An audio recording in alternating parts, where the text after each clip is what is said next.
அனைவருக்கும் வணக்கம். எல்லாம் வல்ல ஸ்ரீ சத்குரு சாய்நாதர் இன்னருளோடும் வராகி அன்னை இன்னருளோடும் நம் வேண்டுதல்கள் அனைத்தும் நிச்சயம் நிறைவேறும் நம்பிக்கையுடன் தொடர்ந்து வழிபட்டு கொண்டே வாங்க.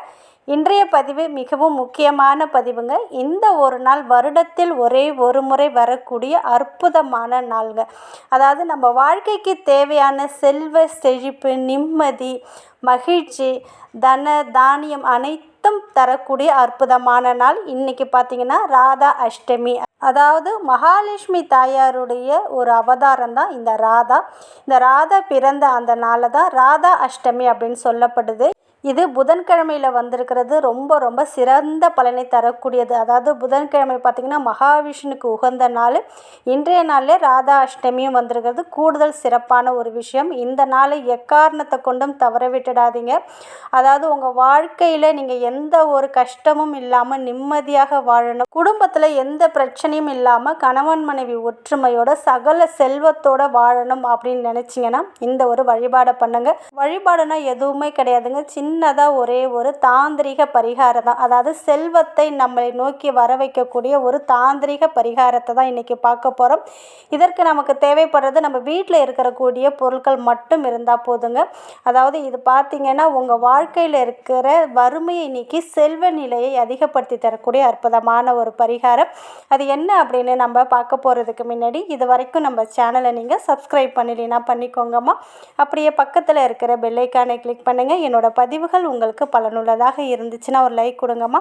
அது கூடவே ஒரு சகோதரி அவங்களுடைய சக்ஸஸ் ஸ்டோரியை சொல்லியிருக்காங்க. அவங்க என்ன சொல்லியிருக்காங்கன்னு பார்க்கலாம் வாங்கம்மா. காயத்ரி அக்கா, நீங்கள் அமாவாசையில் வன்னி மரத்தையும் அரச மரத்தையும் சுற்ற சொன்னீங்க. நான் வன்னி மரத்தையும் அரச மரத்தையும் சுற்றினேன். என்ன ஒரு அதிசயம்! நான் லோன் அப்ளை பண்ணவில்லை, ஆனால் எனக்கு 90,000 லோன் கிடைச்சிருக்கு அக்கா. ரொம்ப நன்றி வராகி அம்மா, சாய் அப்பாவுக்கும் காய் அக்காவுக்கும்னு சொல்லியிருக்காங்க.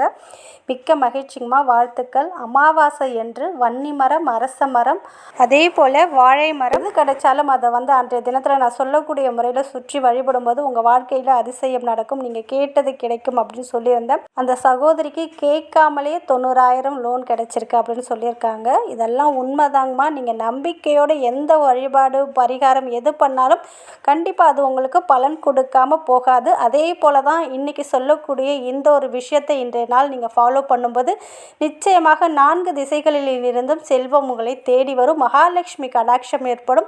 குடும்பத்தில் மகிழ்ச்சி, நிம்மதி அதிகரிக்கும். நல்ல ஒரு கோடீஸ்வர யோகம் கூட ஏற்படும். தன தானியம் தங்கம் அனைத்தும் உங்கள் வீட்டில் சேர ஆரம்பிக்கும்.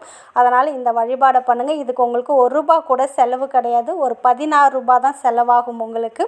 அதாவது உங்கள் வீட்டில் ஏதாவது ஒரு மண்ணாலான பானை சின்னதாக நீங்கள் பரிகாரத்துக்கு யூஸ் பண்ணியிருப்பீங்க. சின்னதாக ஒரே ஒரு மண்ணாலான பானை எடுத்துக்கோங்க. குட்டியாக ஒரு ₹10-20 கிடைக்கும். அந்த பானையை கூட நீங்கள் வாங்கிட்டு வந்துடுங்க.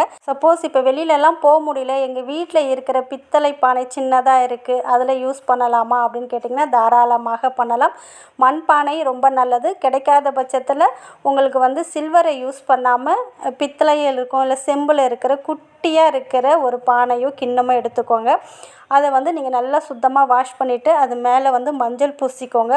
அந்த பானையாக இருந்துச்சுன்னா அதுக்கு சென்டரில் நீங்கள் ஸ்வஸ்திக் மஞ்சளால் வரைஞ்சிக்கோங்க. பானையோடைய நடுப்பகுதியில் ஸ்வஸ்திக் வரைஞ்சிக்கோங்க. உங்களுடைய மோதிர விரலால் மஞ்சளில் பன்னீர் இல்லைன்னா தண்ணி கலந்து ஸ்வஸ்திக் வரைஞ்சிக்கோங்க.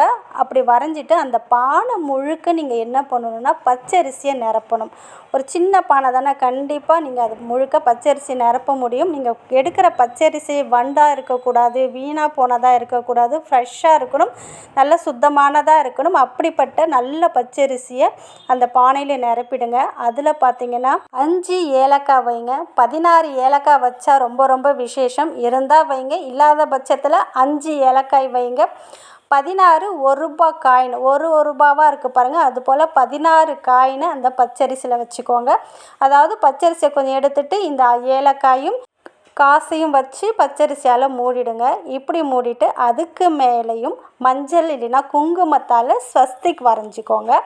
இப்படி வரைஞ்சிட்டு உங்கள் பூஜை ரூமில் மகாலட்சுமி தாயாருடைய ஃபோட்டோவுக்கு முன்னாடி இதை வைங்க. உங்கள் வீட்டில் சின்னதாக விக்கிரகம் மகாலட்சுமி தாயாருடைய விக்கிரகம் இருந்தால் அந்த பச்சரிசி மேலே வைங்க. ரொம்ப ரொம்ப நல்லது. கிருஷ்ணருடைய சிலை நீங்கள் வீட்டில் சின்னதாக வச்சுருந்தீங்கனாலும் அந்த பச்சரிசிக்கு மேலே ஸ்வஸ்திக் வரைஞ்சிருக்கீங்க பாருங்கள், அதுக்கு மேலே இந்த சிலையை வச்சுடுங்க. வச்சுட்டு அதுக்கு முன்னாடி ஒரு நெய் தீபம் ஏற்றுங்க. இவ்வளோதாங்க. நீங்கள் இந்த நெய் தீபத்தை இதை வந்து எப்போ பண்ணணும் அப்படின்னு பார்த்தீங்கன்னா, இன்று வந்து மாலை 6 மணிலேருந்து இரவு ஒரு 9 மணிக்குள்ளே பண்ணிவிடுங்க. அதாவது நீங்கள் பச்சரிசியில் ஏலக்காய் காசு போட்டு வச்சுருக்கீங்க பாருங்கள், அதுக்கு முன்னாடி ஒரு நெய் தீபம் ஏற்றணும். இப்படி நெய் தீபம் ஏற்றிட்டு இந்த மந்திரத்தை சொல்லுங்கள். இது பார்த்தீங்கன்னா பணத்தையும் தங்கத்தையும் செல்வத்தையும் மழை போல பொழிய வைக்கும் மந்திரம். ஓம் ஸ்ரீம் ஸ்ரீம் ஸ்ரீம் தனம் தேஹி. ஓம் ஸ்ரீம் ஸ்ரீம் ஸ்ரீம் தனம் தேஹி. ஓம் ஸ்ரீம் ஸ்ரீம் ஸ்ரீம் தனம் தேஹி. எனக்கு செல்வத்தை கொடுங்க அப்படின்னு சொல்கிறதுக்கான அர்த்தம் இந்த மந்திரம். அதனால் இந்த மந்திரத்தை 108 முறை சொல்லுங்கள். இன்றைக்கி அந்த நெய் தீபத்தை பார்த்து, அதாவது அந்த பச்சரிசிக்கு முன்னாடி நெய் தீபம் ஏற்றி வச்சுருக்கீங்க, அதுக்கு முன்னாடி நீங்கள் ஏதாவது பலகை இல்லைன்னா ஏதாவது மேட்டில் உட்காந்து நீங்கள் அந்த பூஜை ரூமில் உட்காந்து ஓம் ஸ்ரீம் ஸ்ரீம் ஸ்ரீம் தனம் தேஹி அப்படின்ற மந்திரத்தை 108 முறை சொல்லுங்கள். ரொம்ப எளிமையானது தான். சப்போஸ் உங்களால் 108 முறை சொல்ல முடியாதவங்க ஒரு 54 முறையாவது ஒரு 27 முறையாவது சொல்லுங்கள். இப்படி சொல்லிவிடுங்க. நீங்கள் தூப தீப ஆராதனை காமிச்சாலும் சரி, இல்லை உங்களால் முடியலன்னா நீங்கள் ஒரே ஒரு இந்த கம்ப்யூட்டர் சாம்பிராணி இருக்குது பாருங்கள், அதை மட்டும் நீங்கள் வச்சுருக்க அந்த கலசத்துக்கு காமிச்சு வச்சுடுங்க. நெய்வேத்தியமாக கல்கண்டு திராட்சை இது போல் வைக்கலாம். இல்லை எதுவுமே வைக்கலனாலும் பரவாயில்ல. இன்றைய தினத்தில் இந்த கலசத்தை, அதாவது இந்த பச்சரிசியில் 16 காயினை வச்சு ஏலக்காயும் பச்சை கற்பூரத்தையும் வச்சு பூஜை ரூமில் வச்சுடுங்க. இது 16 செல்வங்களையும் உங்களுக்கு பெற்றுத்தரும். 4 திசைகளில் இருந்தும் செல்வத்தை ஈர்த்து வந்து தரும். மகாலட்சுமி தாயாருடைய பரிபூரண அருள் கிடைக்கும். இன்றைக்கி வச்சிட்டிங்க இல்லையா, டெய்லியுமே நீங்கள் மாலை நேரத்தில் 6லேருந்து 9 மணிக்குள்ளே நீங்கள் ஒன்றுமே பண்ண வேணாம். அந்த பச்சரிசிக்கு முன்னாடி ஒரு நெய் தீபத்தை மட்டும் ஏற்றி வச்சுட்டு ஓம் ஸ்ரீம் ஸ்ரீம் ஸ்ரீம் தனம் தேஹி அப்படின்ற மந்திரத்தை மட்டும் ஒரு 16 நாட்கள் நீங்கள் சொல்ல வேண்டுங்க. கண்டிப்பாக சொல்லுங்கள். சப்போஸ் இடையில உங்களுக்கு மாதவிடாய் காலம் வந்துட்டுன்னா உங்கள் வீட்டில் இருக்கிற உங்கள் குழந்தைகளை வந்து இந்த தீபத்தை ஏற்ற சொல்லலாம். இந்த மந்திரத்தை சொல்லலாம். உங்கள் கணவரை சொல்லலாம். இல்லை உங்கள் அம்மா, மாமியார், மாமனார் யார் இருக்கிறாங்களோ அவங்களும் இதை நீங்கள் செய்ய சொல்லலாம். 16 நாளும் வீட்டில் நீங்கள் இருக்கிறதா இருந்தால் இந்த ஒரு வழிபாடை பண்ணுங்கள். வீட்டை பூட்டிட்டு போகக்கூடாது. யாராவது ஒருத்தவங்க இருந்தால் சரி.